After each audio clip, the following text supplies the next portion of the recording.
Hello everyone, good evening. हम 2 दिन से थोड़ा तबीयत नहीं ठीक था, तो आज हम आप लोग के बीच आए हैं। क्योंकि देखिए 18 तारीख को जो टाइपिंग हुआ, आप लोग को बता देते हैं कि वो टाइपिंग कैंसिल हो गया है। देखिए क्या करें, कुछ समझ में नहीं आ रहा है।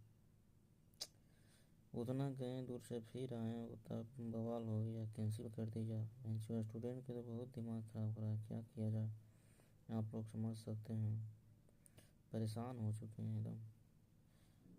अभी हाल फिलहाल पटना गए थे कुछ दिन पहले ग्रुप डी का एग्ज़ाम देने के लिए, मेंस देने के लिए कुछ दिन लगले गए थे। ग्रुप डी का एग्ज़ाम था, फिर मेंस था, और फिर आए मेंस दे के आए 20 तारीख को, और फिर 8 दिन के बाद गए हैं, तो पता चला फिर कैंसिल हो गया।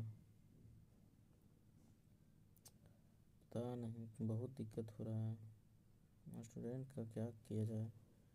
देखिए क्या होता है। डेट कैंसिल तो हो गया, पता नहीं अब कब डेट देगा। कि डेट दे दिया, अभी तो न्यूज़ नहीं देखे, लेकिन सुने मारा कैंसिल हो गया।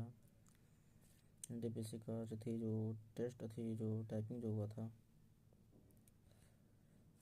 चलिए मिलते हैं, देखिए क्या होता है। मिलते हैं नेक्स्ट वीडियो में, तब तक थैंक यू।